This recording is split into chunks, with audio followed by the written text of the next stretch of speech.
Welcome to the Mind Body Manifest podcast. I'm your host, Laura Gilley, certified mindset and manifestation coach, yoga and meditation teacher, and wellness retreat leader. This podcast is your go-to space for all things spirituality, subconscious reprogramming, manifestation, personal development, and entrepreneurship.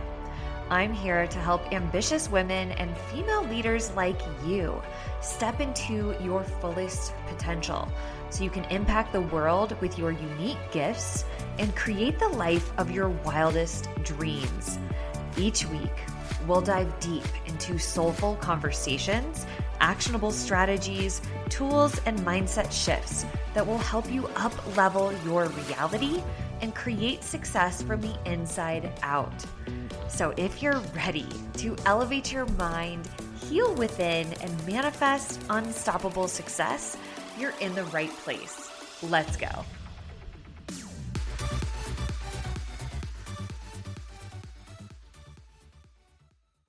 Hello, beautiful souls, and welcome back to the Mind Body Manifest podcast. I'm your host, Laura, and today's episode is a really special one because I'm going to be sharing one of the most magical and deeply spiritual manifestations of my life. On October 4th, I gave birth to my daughter in the most peaceful, empowering, hypno water birth experience I could have ever imagined.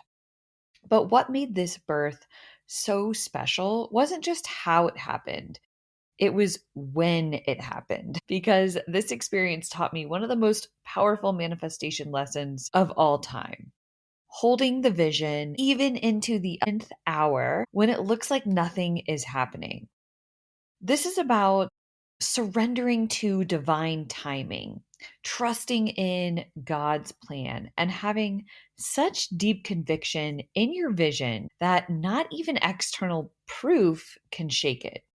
So let's just start with the story. Okay, let's rewind to late September. My due date was September 22nd, and my mom had just flown in from out of town a full week before my due date because I was pretty sure that baby girl was either going to come early or like the week of my due date, just like my son did. And so by then I was fully ready. Like the nursery was completely done. The freezer was stocked with soups and lactation bites and like easy dinners to just heat up that I had meal prepped. My bag was already packed and in the car, ready for the birth center. And I had wrapped up some client work and things were starting to slow down. I was really just starting to get into the mindset of mom mode to prepare for her arrival. And so by my due date, I thought, okay, any day now. Like my son, my firstborn child, he came 2 days after my due date. And it just never occurred to me that it might take longer. So we waited. And then that week, nothing happened. No Braxton Hicks, no cramps, no sign of movement. Just me and my big old beautiful belly waiting. Now, I knew that she was head down and she was generally in a good position because by then I'm going to the midwives at the birth center to see them every week, and they would feel around on my belly and let me know what position she was in. And then I actually learned how to feel my own belly, and I could tell just by feeling what position she was in. And so I was constantly feeling her, checking in on where she was. And anytime she like rotated sunny side up, which just meant that her limbs were like facing my belly, I would do certain poses like cat cow or puppy pose or certain inversions that I learned from spinning babies to help her rotate back into the optimal position for birth. And so I'd done a lot of research on like how to make sure she's in the right position, things to do to help prepare my mind and body for an easy, fast birth, which I'll get into later. I'm going to be sharing some of my top tips for that. But basically, I was being very intentional. I had prepped for months for a natural, zero intervention, drug free, hypno water birth at a birth center, where basically I was putting myself into a deep hypnotic state while in the bathtub. So I basically gave birth in the water at a birth center. And this is what I did with my son. And I had an amazing first birth experience. I actually talk about it in one of my previous podcast episodes. So if you haven't heard that one yet, go back and listen to that one. So I was preparing to do things the exact same way. I knew exactly what I wanted. I wanted calm energy, dim lighting, no machines or IVs like you would have to get at a hospital, no stress, no millions of people walking in and out. Like the birth center was just the perfect place to do it because it created a calm, relaxing, peaceful environment. And then 41 weeks came and went, and the doubts started creeping in because I knew that once I hit 42 weeks, the midwives legally would have to transfer me to the hospital for an induction, which was the last thing in the world that I wanted. Like, I have had an epic birth experience at a birth center. And to me, the hospital is just like the total opposite of birthing at a birth center with like bright lights, strangers walking in and out, nurses and doctors. And there's just like a lot of hustle bustle and anxious energy in hospitals, beeping monitors. You've got to be strapped up. You got to have IVs on. You don't have as much freedom to move around. Oftentimes they don't let you eat or drink. You can't mostly, I don't think you can give birth in the tub. I think some hospitals have tubs that you can get into when you're laboring, but then when you're actually about to birth your baby out, you have to get out of the tub, which to me defeats the entire purpose because water relaxes you, the warm water relaxes your muscles, and it helps your body from tearing, your perineum from tearing when you give birth in the water. And I had no tears with my first baby and such an epic experience. I did not want to go to the hospital. So 42 weeks were like at 41 weeks, 41 and a half weeks. And I'm really starting to get a little bit worried. Like every single day that passed, I felt like I was really being tested. My patience, my trust, my faith. And I started to realize that it's really easy to trust the plan when things are going according to plan. But what about when your plan takes longer than you expected?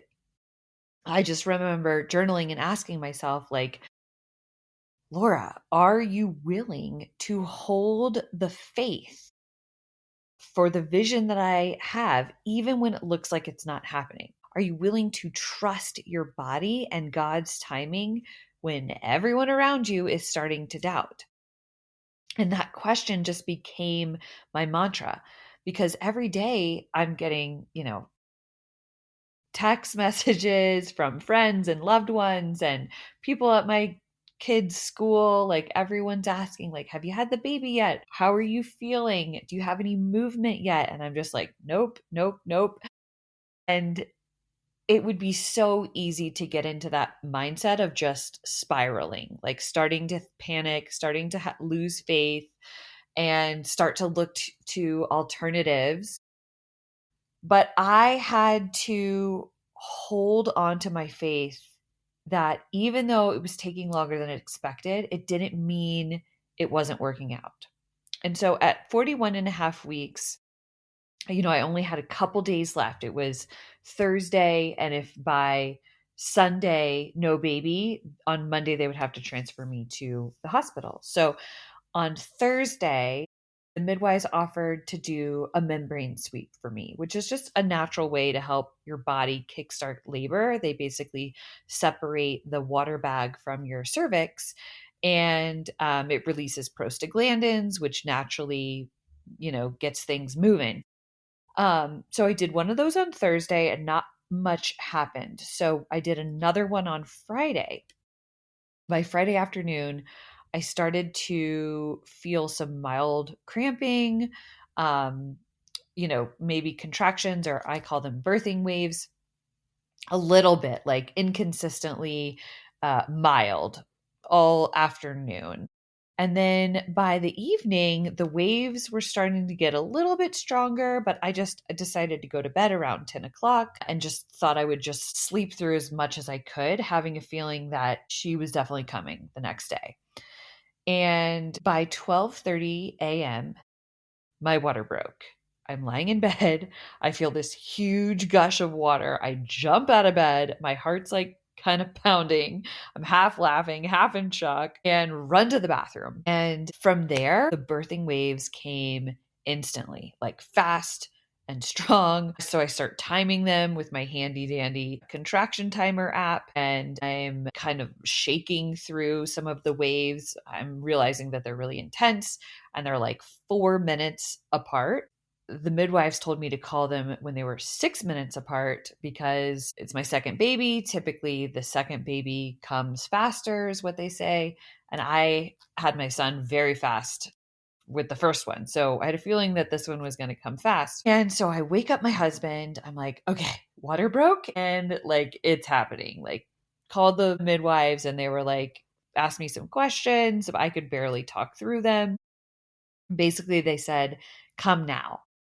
And so my husband's getting our bags, getting everything in the car ready. I immediately turned on my hypnobirthing tracks. So I'm playing them out loud and just started breathing through these waves, really allowing myself to drop into self hypnosis. And in my mind, I visualized this warm, orange, glowing light, imagining it as hypno anesthesia, like naturally kind of numbing my body, flowing throughout my body, relaxing every single muscle surrounding my womb. And this just really allowed me to soften and relax and not clench and tighten up so much, because when we do that, when we tense our bodies, you're doing the opposite of what you want to do for birth, is just relax and allow the baby to move through the birth control. So birth canal. And so I'm breathing through these waves while my husband gets everything ready. My mom he wakes her up and lets her know we're heading to the birth center. So she stayed here with our toddler. And by 1 a.m., we're on the road. And it took us about 25 minutes to get to the birth center. And the drive felt a bit like a lifetime, but I kept my eyes closed the whole way, just breathing through each wave. I'm in the back seat, like not even strapped in, just on my knees, facing the back of the seat, which was the only position that felt comfortable because baby was coming. And I just wanted to stay completely in the zone. And if you've ever experienced birth, if you are a mother and you're listening to this, you probably know you go into this like trance, like a hypnotic trance state where it's time doesn't exist. Like you're just, at least for me, I was so present with my body and my breathing that I did not want to even open my eyes to look at the external world, to know what time it was, to see cars on the road. It just really helped me to keep my eyes closed and breathe through what I was feeling and experiencing and trust my body to know what it was doing. And so when we arrived at the birth center, no one else was there. Like we had the whole birth center to ourselves. There's only 4 birthing rooms and maybe 3 or 4 midwives there to help. And so it was just so relaxing. The lights were dim. The room was already prepared. The midwives welcomed me like family. No chaos, no bunch of paperwork to fill out, just peace. And we get into the room. They did an external monitor to just check on the baby's heartbeat as I was breathing through the birthing waves. And they started to fill the bathtub for me. And I just remember sipping on this watermelon electrolyte juice that I brought and climbed into the water. The moment that I got into the tub, the warm water just touching my body, I felt my whole nervous system just exhale. And maybe like 30 minutes later, my body really started to push on its own. It felt like the second I got into the tub, things sped up much quicker. No coaching me on breathing, no forcing. I was taking such long, slow, deep breaths. And maybe three strong waves later, she was here.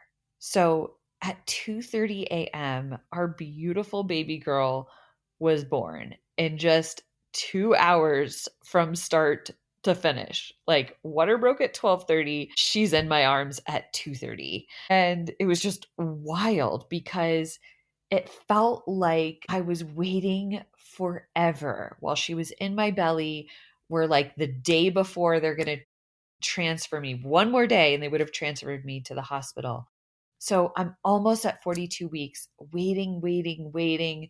My beliefs being tested, my faith being tested, my trust being tested. Like, can you still trust and believe all the way up until the 11th hour? And then when she did come, she came flying in like 2 hours flat. It was wild. And afterward, they laid her on my chest and just waited until all the blood from the umbilical cord had transferred, which is called delayed cord clamping. And it just gives baby those final vital nutrients that you get from the placenta.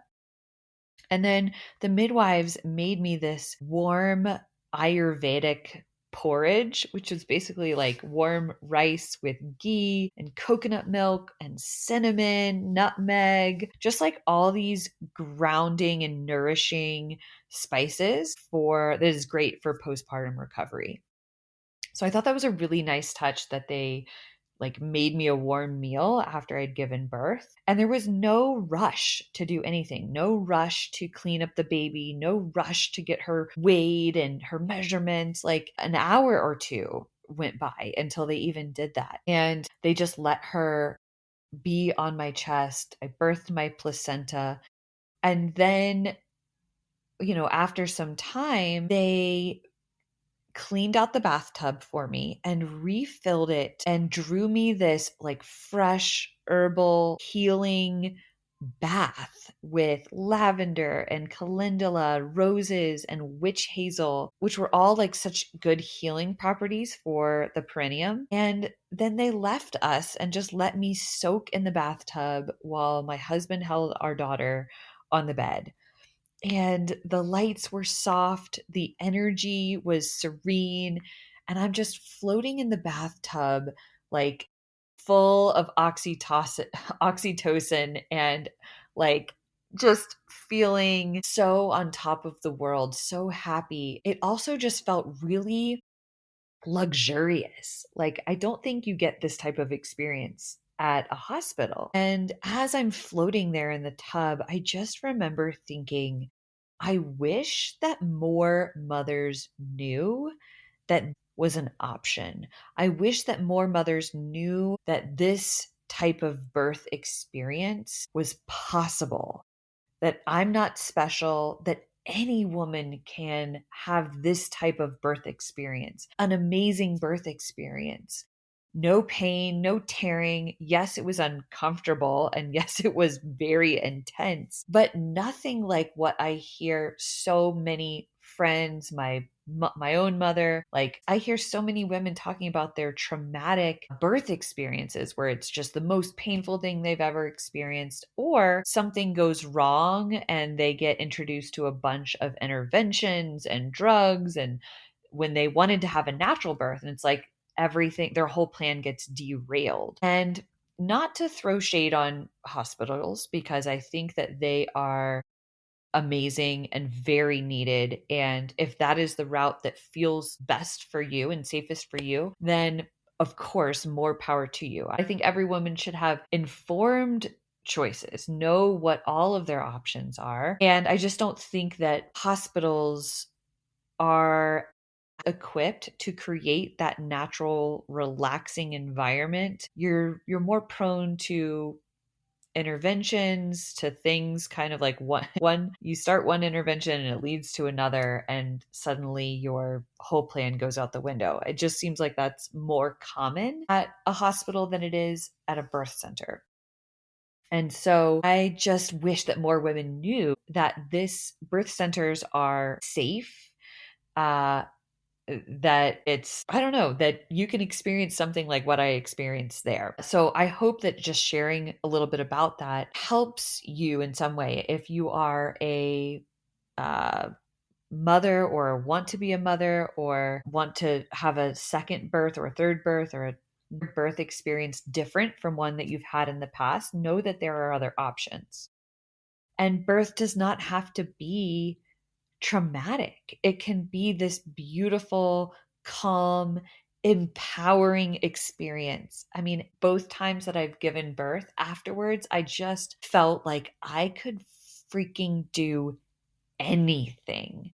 And that just knowing how to trust my body, that your body was designed to do this. God created your body in the most perfect way. You created life from literally nothing, and you can bring it into the world just the way your body is meant to. And while, yes, not everybody is blessed with that, some people have high risk pregnancies and they need to go to a hospital, they need to have C-sections or what have you. If you have a low risk or no risk pregnancy, know that there are other options for you if you so desire. And so I just want to encourage you to do your research and learn more about what those options are. And this whole experience just really reminded me how birth is the ultimate mirror for manifestation, because it's easy to believe when things are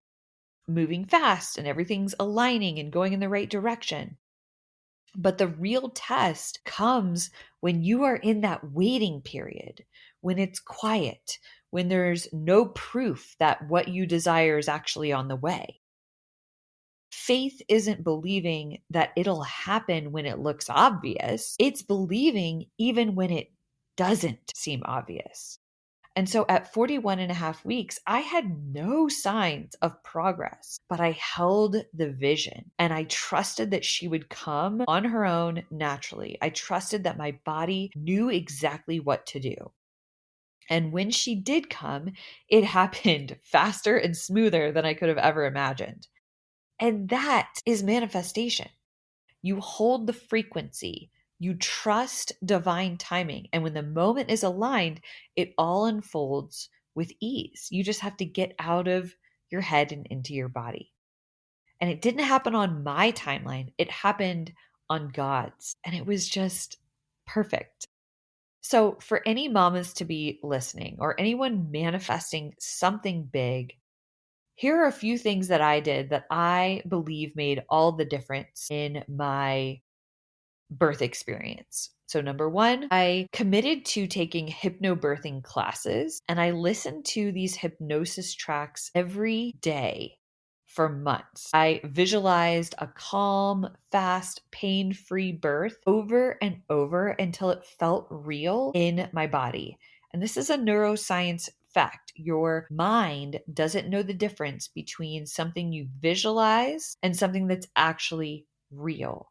The more you can practice visualizing it, the realer it feels in your body, and the more you prepare your mind and body for that exact experience. Number two, I really stayed active and connected to my body throughout my entire pregnancy. So, movement really is medicine. I did workouts, of course, I trusted and listened to my body. I am a hot yoga person, but during pregnancy, I switched to either lifting weights or I did Pilates or bar classes, which were, I could refine the movements I was doing just for pregnancy.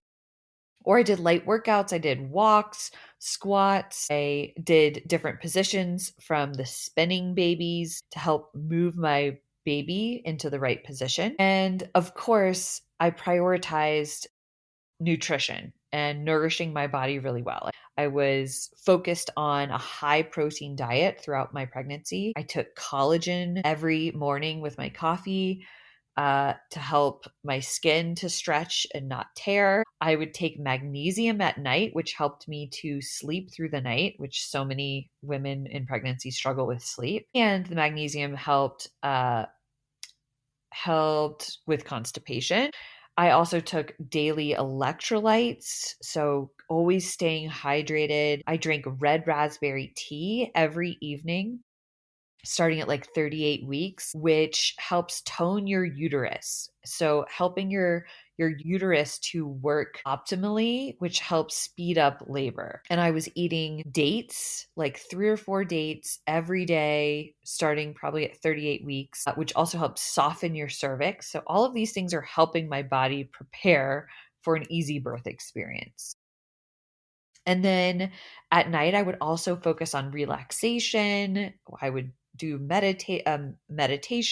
I would stretch my perineum to help it from tearing, and anything like breath work or nervous system regulation to just keep my body calm and soft.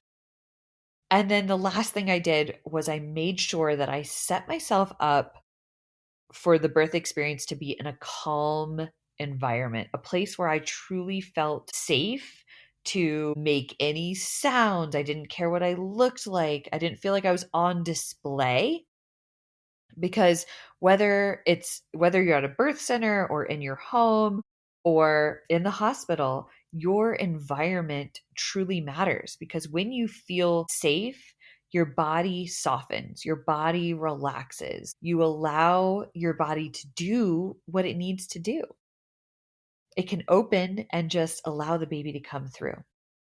So, this birth was such a reminder that the universe is always working in divine timing. What's meant for you will always arrive right on time, even if it's in the 11th hour. So, whether you are manifesting a baby, a business breakthrough, or a new chapter in your life, hold the vision, trust in divine timing, and surrender to the process, because when you do, miracles happen fast. So, if this story inspired you, I would love for you to share it with another mama or woman in your world who needs a reminder that faith works even into the 11th hour. And as always, thank you for tuning in, and I'll see you in the next episode. Thank you so much for tuning in to the Mind Body Manifest podcast. I hope today's episode brought you clarity, inspiration, and some powerful takeaways. If you loved what you heard, don't forget to share it with a friend who could use this message. And if you haven't already, be sure to subscribe so you never miss an episode. I'd also love for you to rate and review the show. It helps get this message out to more amazing women just like you, and I truly appreciate every single bit of your support. Until next time, keep elevating your mind, healing within, and manifesting your most abundant life.